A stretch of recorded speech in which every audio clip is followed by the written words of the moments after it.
There in the back in the locker room is Seth and Jay and Cody and Sammy. And as we mentioned before, through the whole show, Orton is not there. But Cody's now telling him, trust me, because remember, it was him that said he was going to be there. Trust me, he's going to be here. And they walk off, and then the camera sees Cody, and he's looking worried. Oh, boy, what's going to happen? He should have looked at ringside. We heard from fans that saw Randy Orton's wife sitting at ringside taking selfies and having a great time all night.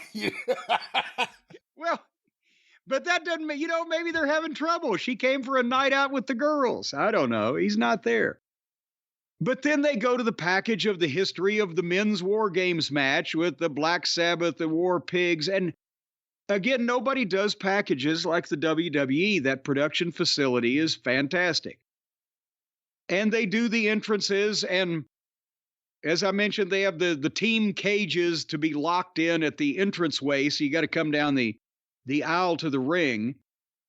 But again, there's no Orton for the babyface team. And the first two guys are Seth and Finn. So we got Cody, we got Seth, we got Jay, and we got Sammy against Priest and Finn and JD Funko and Dominic Mysterio and Drew McIntyre. And one thing I really like, the metal plate that they have put in between the rings to make the apron smooth where the rings join, that was always the problem. 2-ring battle royals, 2-ring matches of any kind, you break your fucking leg if you weren't careful in the middle of where the 2 rings meet because you could never get it flush. So that was a nice little adjustment they've done there. And the first 5 minutes with Seth and Finn is that they bounce each other off the cage to put the time in and to build the anticipation. And Dusty used to start out with his best workers like Arn or Tully and one of the baby like Ricky Morton on the babyface side or somebody that could go and put time in, but nothing important is going to happen. And then the third guy to come in because the heels have the advantage in this. And by the way, the babyfaces had the advantage, I guess, in the women's Zabadon. Yeah, that's right. Well, that certainly always works. They needed JJ to flip the coin. Yeah, because JJ's coin. Heads I win, tails you lose. Anyway, number 3 is JD Funko. And he ran to the door and tried to get in, and Seth kicked him in the face and knocked him back out to the floor. So he grabbed 2 kendo sticks and brought them in. I was like, they couldn't even wait the first 6 minutes before they're bringing the shit in. And then the heels beat Seth up with the kendo sticks for 2 minutes. And what does it bother you as bad as it bothers me with the maybe a chair or a set of brass knuckles snuck in by a manager or crafty heel or one weapon? But by the time it's over with, we've got a table, we've got multiple chairs, we've got a kendo sticks, we've got whatever the fuck. Am I just alone in this, or is it unnecessary and just makes everything look stupid and the same? Well, it makes everything look the same. I think that maybe answers the other things, if it's necessary or not. If everything looks the same, what good is it? Who knew in 94 when the Sandman started using the Singapore cane because Michael Fay got caned in Thailand or whatever? Does anybody even understand that now? Does anybody even know what you're talking about now? Well, I assume a lot of the listeners know exactly what I'm talking about. Goddamn, when you assume, you make an ass out of you and me. I've assumed that people knew shit from 30 years ago, a lot they didn't know. This fucking kid in Singapore, what did he do, get caught shoplifting? Some minor offense, he was an American citizen, and they fucking took him to court and sentenced him to be caned. They played it up in the media here like it was the worst thing. Like, oh my God, he'll be caned. He'll never be the same. And you're like, oh my God, it really does sound awful. Yeah. So they introduced it into wrestling. At the time, the Sandman started using it, and then it never went away. We're still using, now it's the kendo stick, not the Singapore cane, but it's the same thing. Anyway, so number 4, Jey Uso comes in. He's carrying his own chair. And he makes a comeback with the chair and blah, blah, blah. And then Drew was waiting to come in next, but When the time came, Priest stopped him and said, stick to the plan. And Priest went in. So they're teasing a little dissension there. But then when Priest goes in, the other heels were selling. So the baby faces said, backed up and, okay, let Priest come in the door, and then rushed him. And then the other heels jumped up and blah, blah, blah. But somehow Priest had a metal baton that even the announcer says, is that a baton of some kind? And you saw it was like shiny. And he hit everybody with it and then tossed it away, and you never saw it again. Brian, if you're in a fight against multiple opponents and you have a weapon in your hand, do you use it a couple times and then say, okay, well, I've done that. Now I'll go back to my bare hands? Well, in some of the older video games, you could use a weapon a few times and then it would just like disappear. You've used it too much. Apparently that's one of these. That's what, again, they've just got to use the shit for the sake of using it for a pop, whether it makes any fucking sense or not. And there's a way you can do both and not overdo all this shit. So then the heels are beating everybody up with the weapons. And then here comes Sammy. And Sammy uses a kendo stick and slams the door on Finn's head and then pulls out a table and slides it in. And then he makes a comeback while the table's just in there. And then he goes to the top of the cage, and JD catches him up there, and they fight, and then Sammy pulls a quote-unquote lead pipe off the cage and jumps off the top rope and hits JD and Priest both over the head with it, but they're okay. It's a fucking lead pipe. Am I being too picky that they get up and continue fighting after being hit over the head with a lead pipe from a high distance? And then they have more garbage match. And then here comes Drew. And Drew manhandles everybody. And then he faces off with Jay. And Drew wins the exchange with Jay.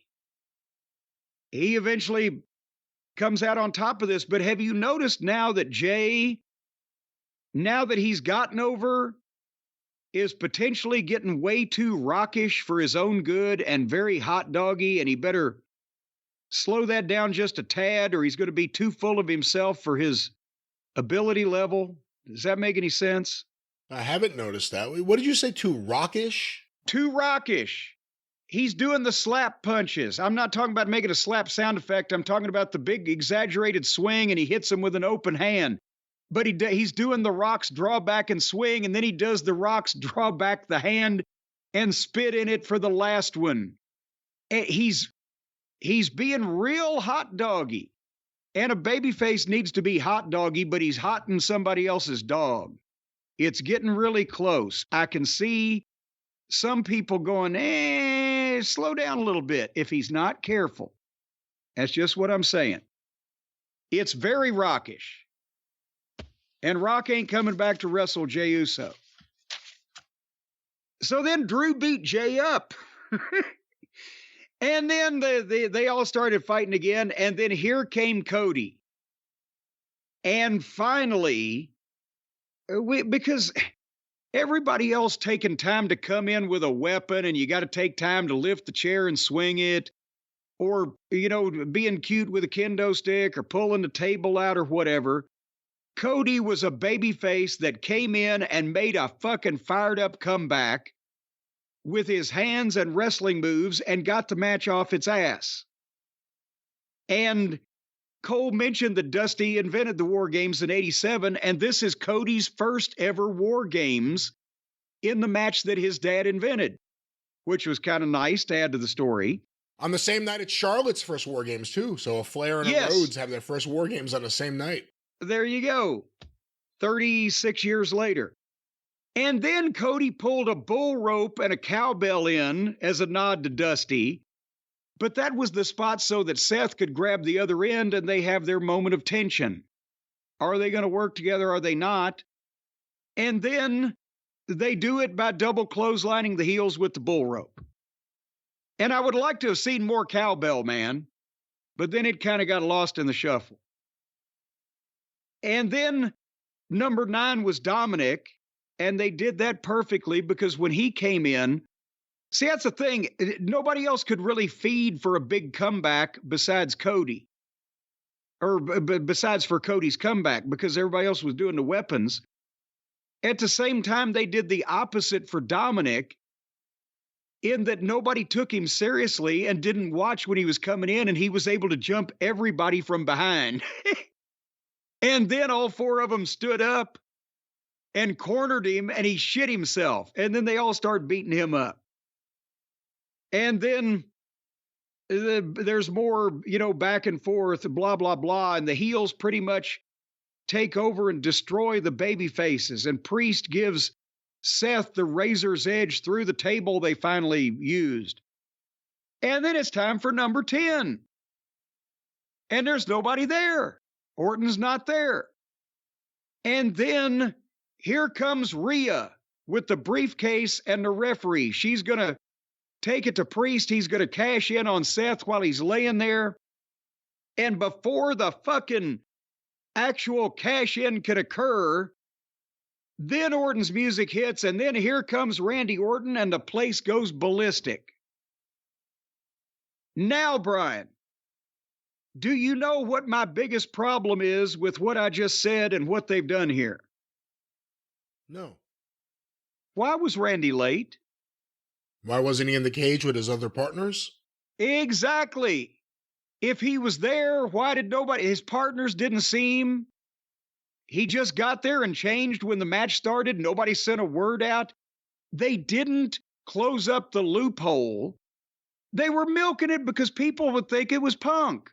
And people did chant mildly throughout some parts of the match, CM Punk, CM Punk. And they wanted to milk it just to see if Orton was going to work together with the other guys, whatever. But there should have been, and maybe there will be on Raw. Maybe he'll say, oh my God, my cell phone was dead and the fucking limo was in a ditch and we couldn't call. And so I got there and changed in the limo on the way. But any reason, even in storyline, why that Orton would have been late, not there. They didn't know where he was. The partners didn't know. What was the delay? He came out walking normally like nothing was wrong. Because you don't get the pop if he's in the cage with his partners. Well, exactly. But the whole fucking deal is when you do something like this, you've got to give a plausible storyline explanation to cover up why, instead of just saying, well, we just jacked y'all off. You see what I'm saying? There was no reason for him to be late. Well, his partners didn't know if he was going to be there. I guess that's why they teased the whole thing, just so they had some kind of excuse to get the pop. Even if he was to come out Monday night and say, fucked you guys around, didn't I? You were scared shitless. I wasn't sure I wanted to do it. Something. He should say, I was hanging out on the bus with Punk. There you go. That would explain it. But anyway, so here comes Orton. And he makes a comeback. First on Dominic, and then on JD, and then on Finn. And then he and Drew get a face-off. But just at that point, Priest stops him from behind. And you're like, oh, what the fuck? But then the other baby faces get up, and there's a big 10-way. And they do lots of big moves. And Sammy and Seth chase JD to the top of the cage. He's trying to get away, climb out. But they grab him and they throw JD off the cage into an RKO by Orton, who was like framing the shot, like, yeah, put him right here and in storyline, not really. It was a milking of, yeah, throw that little prick to me and I'll break his neck. And then after he did that, that was the big RKO, which we needed to see. And then Orton feeds Priest to Cody, who hits the crossroads, 1, 2, 3. So Priest is the one who dropped the fall, when I thought it would be JD because I figured he'd play the J.J. Dillon part. But JJ McDonough. JJ McDonough, that's his new name. JJ McDonough took the big RKO that Priest couldn't have taken, and then Priest did the job for Cody. So that everything was perfect with the finish. and everybody was in the place they should have been. No explanation for Orton being late in storyline. But then they all celebrated at the end, and they showed the replays, and they had the beauty shot, and they were about to go off the air, and Brian, all was right with the world. Your thoughts on the War Games match to this point? I thought it was all right. Not for me. I like the classic War Games matches. I even love 89, which you've never really said nice things about, even though you were in it. But 91, 92 is a favorite. I'm not a big fan of WWE style War Games matches, and wasn't a big fan of this one. I thought it was all right. You said they were getting ready to go off the air. The image at the bottom right corner of the screen, the copyright notice was up. Yeah. They were about to go off the air. And suddenly, like Mussolini with extra cheese, broiled or fried, the cow must die. When the meat is done, then the toppings fly. You don't have to ask me if I want some extra cheese. I'm the cult of meat with extra cheese. The cult of meat with extra cheese. The cult of meat with extra cheese. Now with tomatoes. Oh, stop. Come on. It's been a long time, baby. It's been a long time since we cult a personality and like Mussolini. And here he came, and the people went absolutely batshit. It's Chicago. It's jammed. There's 17,000 people. The chants, they sent the baby in the air. There were men. It looked like they were hopping up and down. It looked like they were tearing up, if not crying, and some of them may have pooped themselves. I think I saw one of them shart. Again, the response was through the stratosphere. They went mental. And Punk looks great. His arms were bigger than half the guys on this roster. And that's why it needed to be Chicago. I said it at the top of the program. You can't buy a response like this. They acted like the goddamn Rock had returned. Or maybe even Kennedy returned. He was a megastar, and he knelt and did the watch point and did the it's clobbering time, and the whole fucking building did it with him. And he went to the railings, and they were hugging him, and one guy was screaming, Chicago! Chicago! Chicago! They were out of their minds. It's again, you can't manufacture that. And for anybody that saw it that hadn't been watching AEW, they think, my God, this guy's one of the biggest stars in the history of the wrestling business. And if you watched him in AEW, you said, wow, this moment seems so much bigger than all the moments in AEW. Yes. He got the first one in AEW was similar because he drew a similar size crowd in a similar building. And then they couldn't follow up on it to save their fucking life. And it would have probably saved their lives. I'm talking about AEW. But they're pretty much out in the lifeboat right now. When that happened, when he debuted in AEW, I remember what you said. You said they didn't do it the way I would have done it. They did it better. And that was one of the best moments in AEW history, the highest rating for Rampage.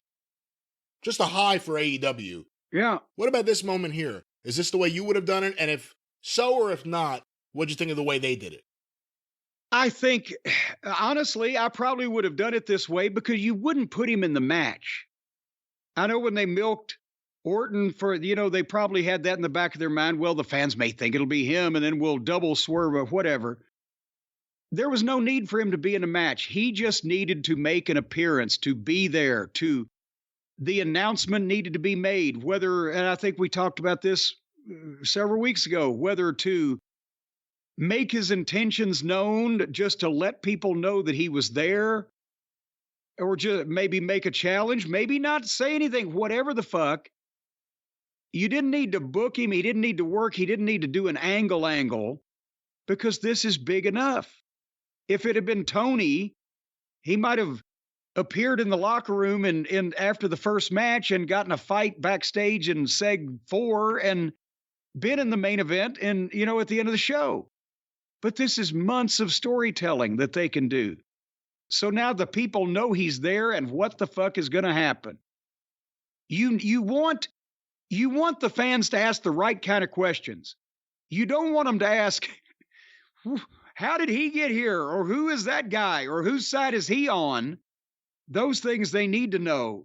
But you want them to ask, oh my God, what's going to happen when so-and-so meets such and such? Or what's going to happen on Raw Monday night when they talk about what happened? That's good kind of questions.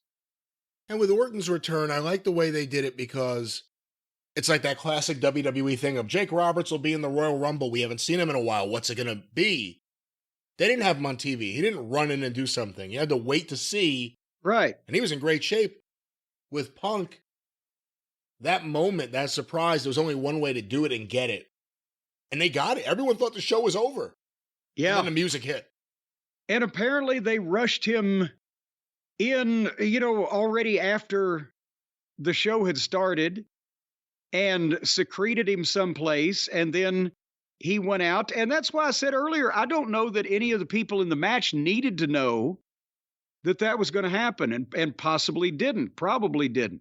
I think they did for one reason, though. You don't want the wrestlers to get to a point where they don't trust the promotion, the office. Well, but there's no double cross there. Because he wasn't interfering. He wasn't even coming into the ring in their segment. It was over. They're celebrating. Oh my God, here's a new surprise star to come out and look at you guys.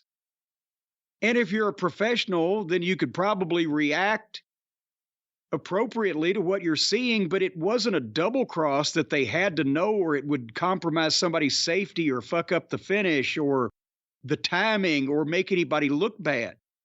So no, they didn't have to know. Well, that was CM Punk's return to WWE. What was it, almost 10 years in the making? It's going to be very interesting. I think everyone's going to tune in and want to hear what he's going to say. Yes, and we will see if, because Raw has not been doing the level of SmackDown lately, and football's been involved and blah, blah, blah. But I think if they're going to do a number on Raw for anything other than one of these 30th anniversary, we're bringing back everybody from Hogan to fucking Bruno, it's going to be this Raw. So we will see what happens, and we will also need to see what happened with the Collision and Rampage ratings against Survivor Series this time. That's a whole different can of peas. Do you put them on Raw because those rights are still up? Now, say again, now what? The television rights to Raw are still up. Oh, I see. I'm sorry. Is that why you would put them on there instead of SmackDown? Because SmackDown, we already know where it's going to land. They don't really need to do anything to hotshot the ratings right now? Well, no, I think this week you put him on both. Because why would he be on one or the other? He just walked out. Nobody said he's signed to wrestle officially. Nobody said he's signed to wrestle or that he's going to be doing anything officially. So would he come out on Raw because everybody's demanding an explanation? What happened? We don't want to wait a week. We want to hear from this fucking guy. What's going on with you? Would that lead to him saying, as a matter of fact, I'm going to tell the folks at SmackDown my intentions also this Friday? Because he's not been assigned anywhere. He just got there. And as far as we know, he could be a wrestler, a manager, an announcer, or he was in Chicago because he was on his way to Mindy's Bakery. So capitalize. He doesn't have to be on one show or the other. He's not one of the talent roster. Make him an outsider. Maybe somebody wants to fucking challenge him to prove himself. Come on in. Who knows? Do you put CM Punk in a match before the Royal Rumble? Whether he's in the Royal Rumble match or in a separate match, do you put him in anything before then? Or should we just have him talk? I don't see why you would. I mean, I know there's a lot of money in television these days. And so it's not the difference between the pay-per-view is where you should make everybody pay to see everything, and TV ratings or whatever are not as important, but he's going to get ratings for talking. And if you put him on TV, just the idea of, okay, here's CM Punk's debut in 10 years in the ring in the WWE, it's going to be on Raw. What the fuck? That's not where Muhammad Ali's title fights or Mike Tyson's title fights would be, or Conor McGregor, or what. It wouldn't be on the free Fight night broadcast would be on the big pay-per-view. Something to talk about, something to build to create interest in the whole fucking thing. The premium live event.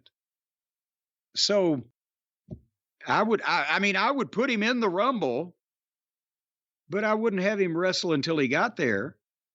I've been saying it for a long time. Who knows when, but the biggest match in AEW history, Cody Rhodes versus CM Punk. It's going to draw a fortune. Absolutely none of it for Tony Khan. That's right. But hey, the Bucks are going to come back with a big heel run. Oh, yeah. The only run they're going to have is the skid mark down their shorts when they see what the business they're going to be doing is by the time they come back.